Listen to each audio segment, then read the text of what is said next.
morning. For this video, ipapasyal namin kayo sa May Kawayan Commercial Complex. So kung malapit kayo sa Marilao or May Kawayan, isa sa mga the best na pwede nyo puntahan for exercise. So pwede kayo doon umaga, or kung di kayo available ng umaga, pwede din ang hapon. So since taga Marilao kami, biyahe muna kami papunta doon. Dito pa lang. Tatlo, boss? Tatlo po. Thank you. So yung entrance fee dito is only 10 pesos per tao. So wala namang bayad yung parking. So parang yun na yung parking nyo, depende sa ano, sa kung ilan kayo sa sasakyan, yun ang babayaran nyo. So tuwing umaga, jogging lang dito. And then kapag tanghali, mamaya pakita ko sa inyo, pwede din kayo dito mag-practice mag-drive ng sasakyan or motor. Pero pag umaga, jogging lang talaga dito.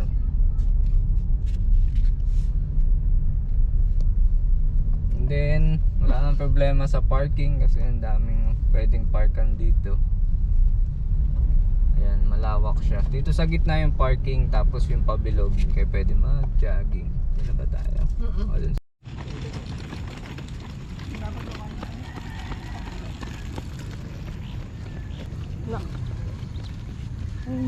Jogger daddy. Go, go, go.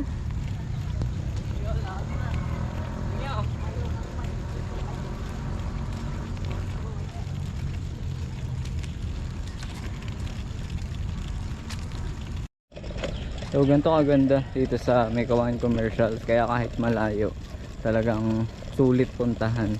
First, dahil yung entrance fee magkano lang, 10 piso lang per head. And then ang lawak pa ng lugar, tapos mapuno. So super best to kapag gusto mag-jogging, o kaya gusto mong maglakad-lakad lang, or gusto mong magbilad ng baby katulad niyan. And then dito pwede na din kayong mag-almusal. Wala naman time limit yung entrance fee dito, kahit abutin kayo ng hapon, pero depende sa inyo. So maganda, madami na kayong baon, no? Pwede kayo mag-volleyball dun sa gitna, mag-badminton, or mag-practice ng bike yung maliliit na bata. So itong kalsada na to is two-way yan. Itong left side is for the joggers, and then right side is for bikers. Wala na nagpa-bike this time. And then meron din namang CR dito. So malapit lang sa gate kung kailangan nyo mag-CR. So only 5 pesos. Yan, pwede kayo mag-CR dyan. Hindi nyo siya po problemahin. Then dito sa gitna may mga tinda din. Lalo na pag Sunday, pag weekends, ang daming tinda dito. So ngayon ito si Pandesal lang yata. Papa. Pandesal muna. So katulad nito, we're done with our exercise. Jogging ako, tapos sila lakad and jogging, and bilad ng batang ito. So next activity is mag-almusal. May zumba din pala dito tuwing umaga, ewan ko lang pag hapon. And then yung paikot, kung magja-jogging ka, kaya mo siyang ikutin within 7 to 10 minutes. 10 minutes siguro yung pinakamabagal, 7 minutes is average. I guess kung mas mabilis kang tumakbo, mas mabilis pa doon. Sa lakad, di ko lang alam, no? Pero the best to, especially pag umaga, maganda kasi may araw, no? Habang tumatakbo ka, naarawan ka. Pag tatanghali naman, ang aabutan mo dito is mga batang nagpa-practice ng mga project nila, yung mga choreography, sayaw. And then may mga nagpa-practice din ng driving dito. Ang driving pala dito is 60 pesos, tapos yun na yung parang entrance fee nyo, yung driving fee na 60 pesos. Tapos doon kayo sa paikot, sa biker side kayo magda-drive. And then sa hapon naman, ayun, jogging ulit dito yung mga tao, and then bike. Medyo matumal yata yung tao ngayon kasi usually nga abutan mo dito madami nagbabike. Pero the best dito kapag weekends. Ay, mag-aalmusal. Ay, takpan yung camera. Ay.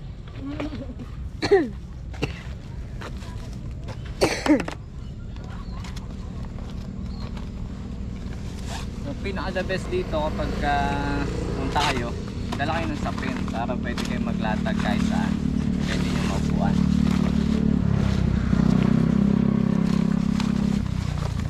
Mga tulad yan. So, almusal under the sun.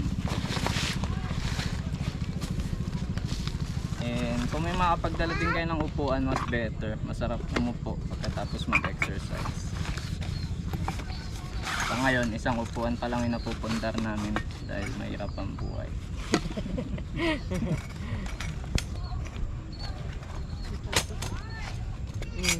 Ayun o. The best to bago mag-work is makapag-release ng bad energies. Alright. Shout out pala sa pandesal ni Kuya, no? Napaka-cute ng pandesal. Better siguro magbaon na lang kayo ng pagkain na pagpupunta kayo dito kung kaya nyo magsaing or pag-prepare ng kahit anong pagkain bago kayo pumunta dito, mas the best kasi minsan di nyo naman sure kung may abutan kayo almusal dito. So kami basta ma-secure namin yung kape, Milo, okay na.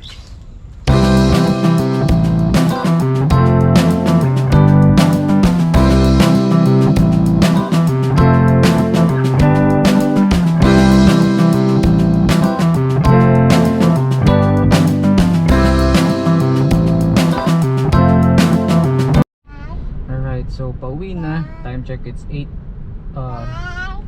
AM. So mga almost 2 hours din kami dito and sulit na sulit yung entrance namin is 30 pesos lang and then pandesal lang yung nagastos namin, bali 60 pesos. Maganda talaga kung may nagkakape sa inyo, magbaon na kayo ng mainit na tubig tapos magtimpla na kayo ng kape sa bahay kasi sayang kung dito ba kayo bibili, diba?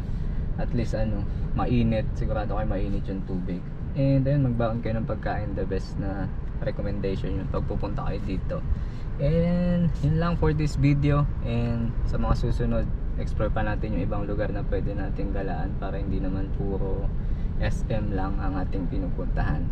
Okay, if napanood mo tong video na to, thank you for watching and I hope you support our channel. Please subscribe and para updated ka din sa mga bago naming video.